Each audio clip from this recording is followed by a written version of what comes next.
Hello mga amiga at amiga, welcome back sa aking channel. For today's video mga amiga, dahil wala kasing aking employer, kaya sa halip na magluluto ako everyday ng pagkain, lulutuin ko na lang ng maramihan, tapos lagay ko na lang sa ref o di kaya sa freezer, tapos init-initin ko na lang. Kasi parang ayaw ko kasi yung nagluluto araw-araw, tapos ako lang din naman yung kakain.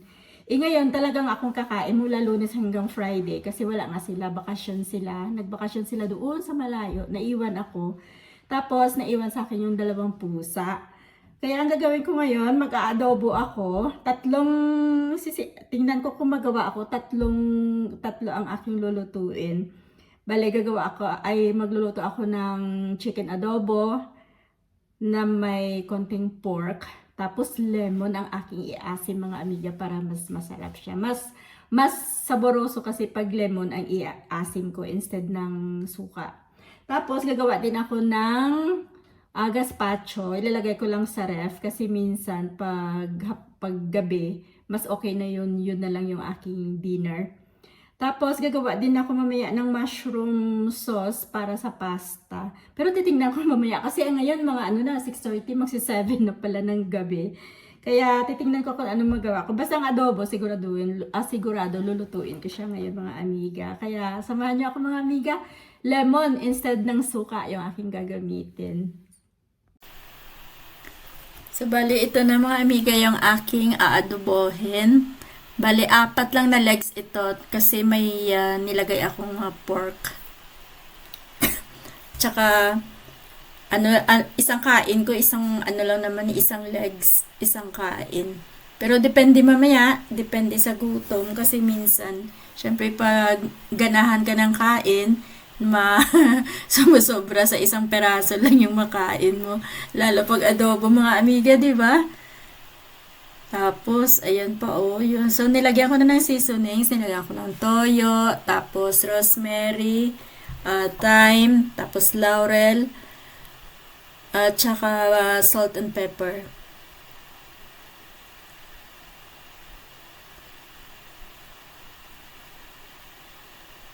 Hindi na ako naglagay ng tubig dyan mga amiga kasi nilagyan ko siya ng lemon juice.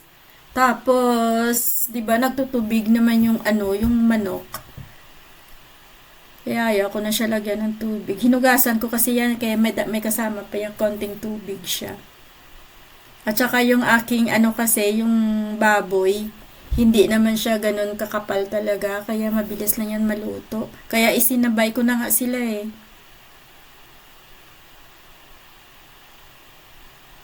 Sana sabay silang maluto. Sana walang iwanan, di ba, mga amiga? Tapos yun, nilagyan ko rin ng sesame oil. Para mas masaboro siya, mga amiga, di ba? So, ayan. Tapos, ibabad ko siya ng mga 30 to 45 minutes. Tapos, yun, habang binababad siya, niready ko na rin yung aking gagawing gazpacho. Kasi ang daming kamatis nung pinadeliver nila ng aking employer. Kaya, hindi ko naman yan makain lahat-lahat. Kaya gagawin ko na lang gazpacho.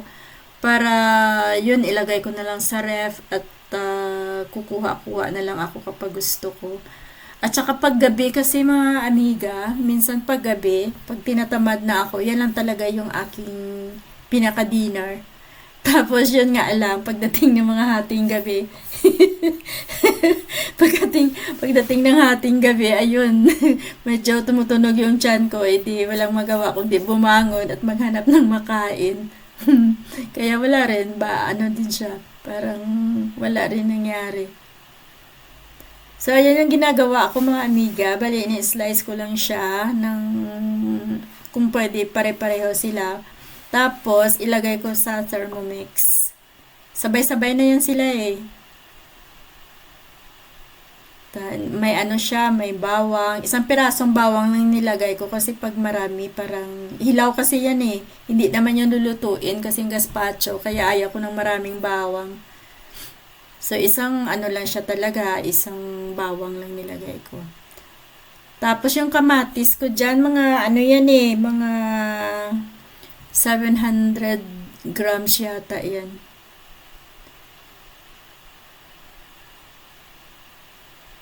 Tapos mayroon din siyang cucumber at saka onion.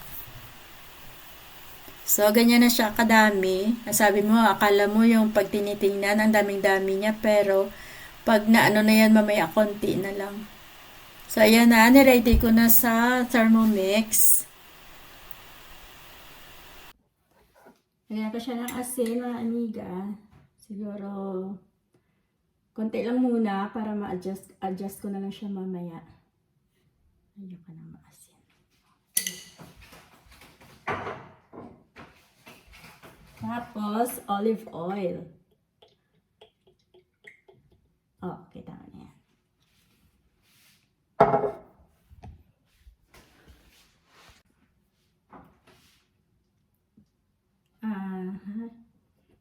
Set ko siya sa 5 minutes. Tapos, pag hindi pa siya mamaya masyadong mapino, dagdagan ko na lang. Ano ba? Ang daming langaw. Okay.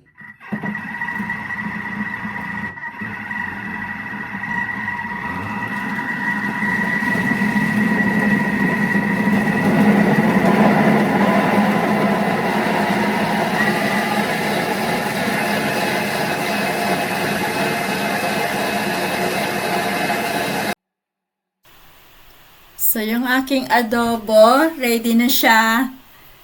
Mga mga 35 minutes ko lang siya binabad. Pero okay na yun Yung iba nga, di ba, overnight. Pero sa akin kasi wala na akong oras.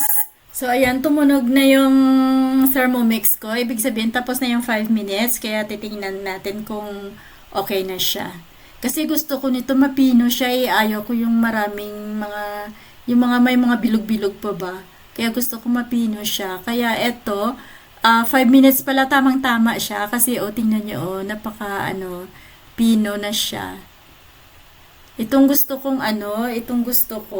yung last time na ginawa ako, medyo maraming maraming mga mga buo-buo pa siya na konti. Pero yun naman kasi ang gusto nila. Ako ayaw ko ng ganun. Gusto ko yung pino talaga siya. Tapos nilagyan ko na pala yun ng ng apple vinegar ang nilagay ko para hindi siya gaanong maasim. Tapos ito, nilagay ko na sa container kasi ilagay ko siya sa ref, mga amiga. O, diba?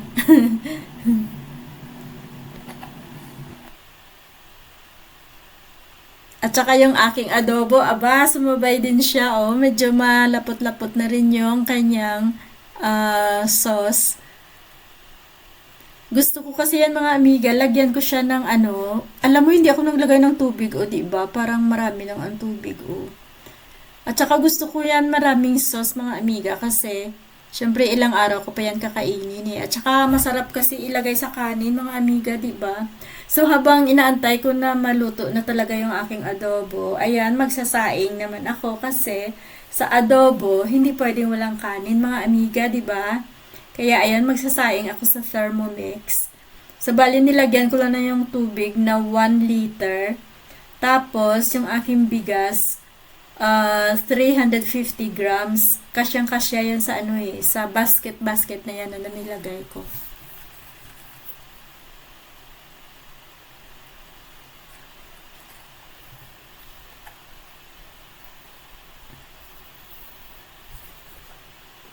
Tapos, ayan, sinarado ko na siya. Tapos, iset ko siya sa 20 minutes. Tapos, yung temperature niya is 100. At saka yung speed ay 4. So, ayan, naka-ready na doon yung kanin ko. Tapos, yung aking adobo chinek ko, na siya, malapot na talaga yung kanyang sauce. Kaya, siguro tama na ito. Wow! Yummy. So, ayan siya, mga amiga, At saka sabi nila, diba, pag yung lumabas na yung maghiwalay na yung mantika, na siya, okay na siya. Tapos, ayan, malambot na siya, mga amiga. Tapos, yung aking baboy, malambot din. Dahil ang baboy ko kasi hindi siya makapal, kaya mabilis hindi naluto. Oh, luto na rin yung kanin ko. O, di ba mga amiga? Kadali lang ng ano, parang ang bilis lang ng buhay. Kalalagay ko lang ng kanin, after 20 minutes, luto na siya. Oh, ganyan siya, di ba? Kasyang-kasya talaga siya sa isang basket na yun, oh. Yun talaga ang ginagamit eh kapag nagsaing. Saingan yan eh. 350 grams lang yan mga amiga. Basmati rice mga amiga, yung ano ko dyan, yung bigas. Gusto ko yan sa ano kasi, basmati rice dahil hindi siya durog. Yung ang haba ba ng butil niya, tapos hindi durog. So, ayan, patayin ko na siya. Pero, yung aking kanin, dyan na lang muna. At nilagay ko na yun ayun, nilagay ko na siya sa box. Sa Tupperware. Kasi, pag lumamig na yan mga amiga, itatago ko na yan sa ref. Tapos, kainin ko na lang. O, diba? Ngiting tagumpay yan mga amiga. At ito na yung pinaka-exciting part ng ating pagluluto. Pagkatapos kain, syempre, pagkatapos luto, syempre, kakain. O diba, akong luto, aking kain. Diba, ang sarap naman. Ang sarap yan magkamay mga amiga kasi talagang feel na feel mo eh. So, isang slice ng manok, isang slice din ng pork. O, diba? Kaya kailangan talaga may sauce siya kasi ang sarap yan ilagay sa kanin, mga amiga. Diba? Ready na. Ang natira yan, pag lumamig, ilagay ko na yan sa ref at itago. So, hanggang dito na lang mga amiga. Thank you for watching. Bye. Thank